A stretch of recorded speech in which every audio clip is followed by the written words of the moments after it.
Good morning, everyone. How are you all doing?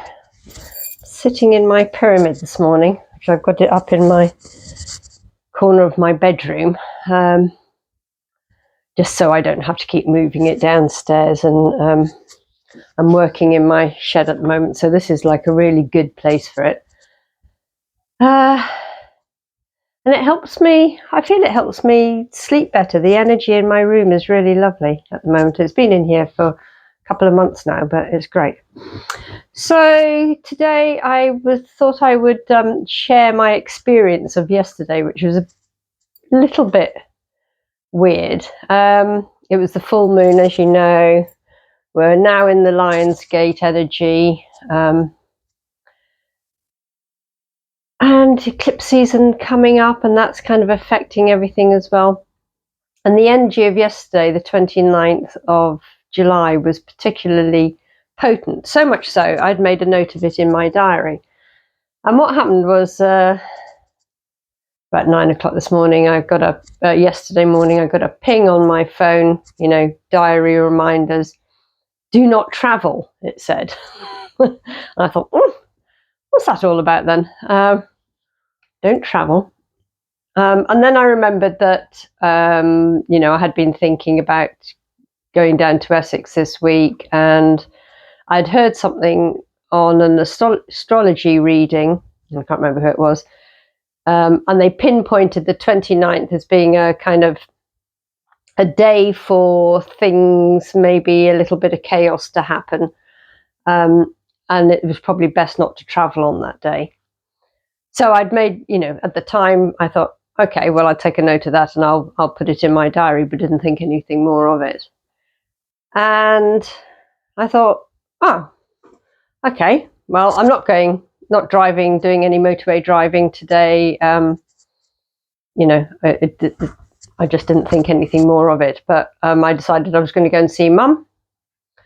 And so I jumped in the car, got about 20 minutes into the drive and started encountering diversion signs. So I thought, no, I'm not not following those diversion signs. They seem to be taking me way off my, the main route. And this trunk road is really the only viable way to get to Mum.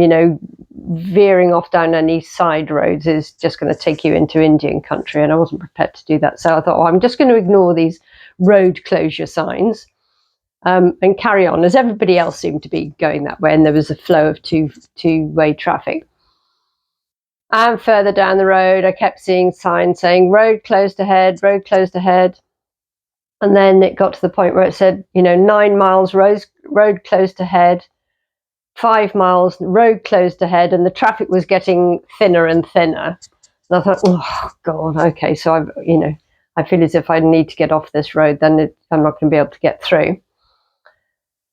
Stopped, plugged into Google Maps, and it took me off on what looked like a particularly windy road, about another 15 minutes out of my way, if you like. And I thought, okay, well, that's not so bad. Set off down this road, and blow me down if I didn't encounter roadworks, down a tiny, narrow little farm track almost. Council tarmacking, potholes, hedge cutting, I can't remember what the other thing, the traffic lights. And, this short bit of, what would have been an extra 15 minutes turned out to take an extra sort of 25 minutes or so. And I'm thinking, maybe I should have taken notice of this do not travel sign that was sent to me early in the morning. Anyway, I carried on. I wasn't that far from Mum's care home at this point, so I thought, it's no point turning around and going back at this point, so I'll carry on.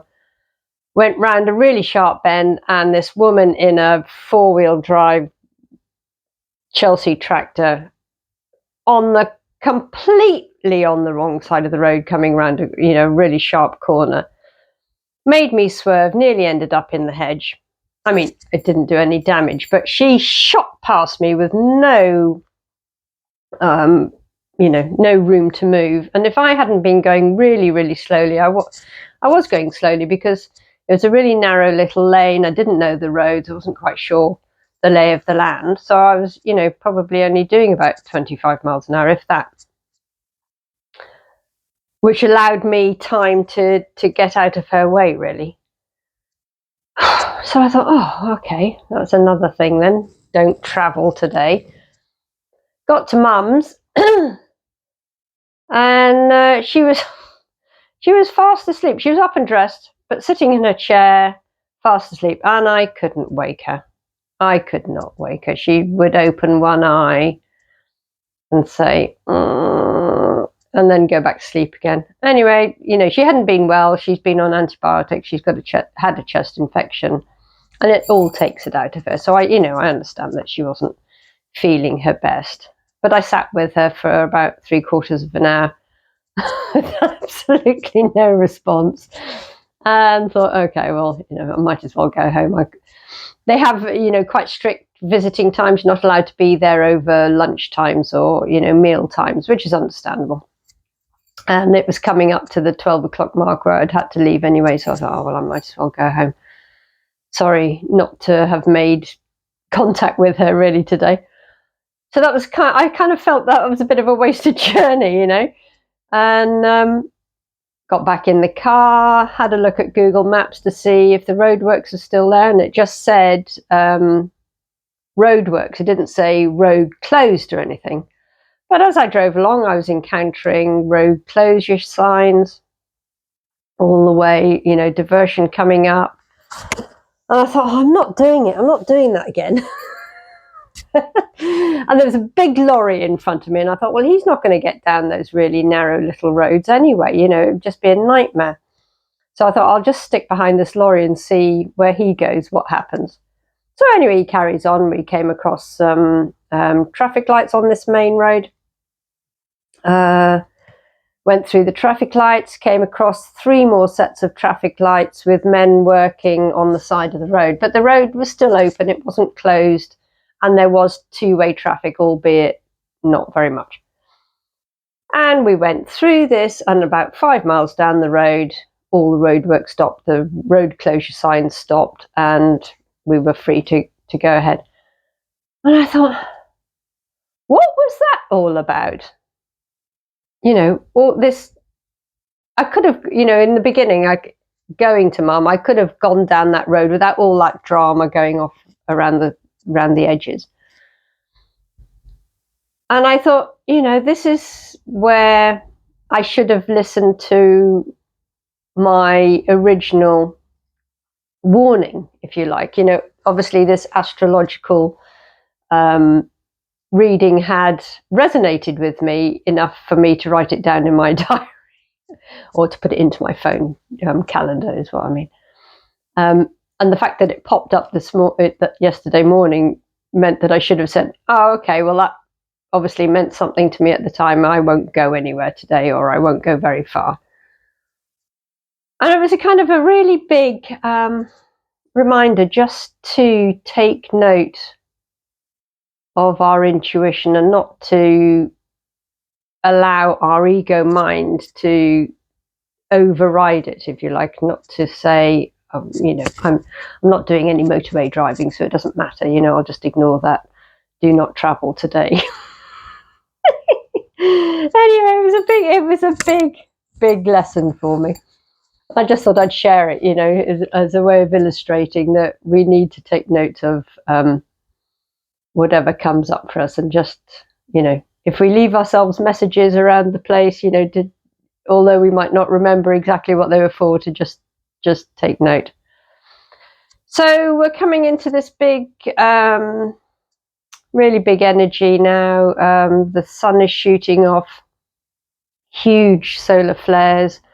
So we're all being rattled as if, we haven't been rattled enough recently. We've got stuff in the newspapers about Fauci being in front of Congress to answer questions, but he's sitting there not saying anything. And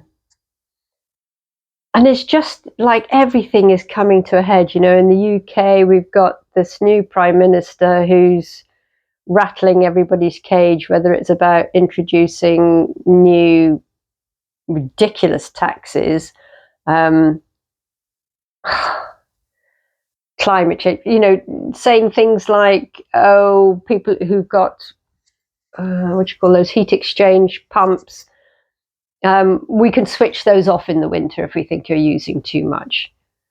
And it's just this, the whole kind of world is going into meltdown. Diesel and petrol prices have gone up again because of that other strait that is now being blocked by the Houthis.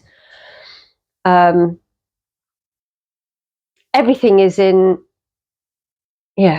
what feels like complete madness. So I'd like to sit in my pyramid for a few minutes every morning, 15, 20 minutes, just to start the day before I have to kind of venture out into the chaos. And it does help me keep myself grounded, for the most part. Obviously events can sometimes overtake you, but I do feel if I don't do it, then my day starts a little bit chaotic anyway. So it's best to start with a clear head and a clear, just feeling as if you've got your energy in the right place. So I hope you'll have a lovely day. There was something else I was going to talk about this morning now, but it's completely gone out of my head. If I remember, I'll make another short video. But anyway, ciao for now. See you all soon.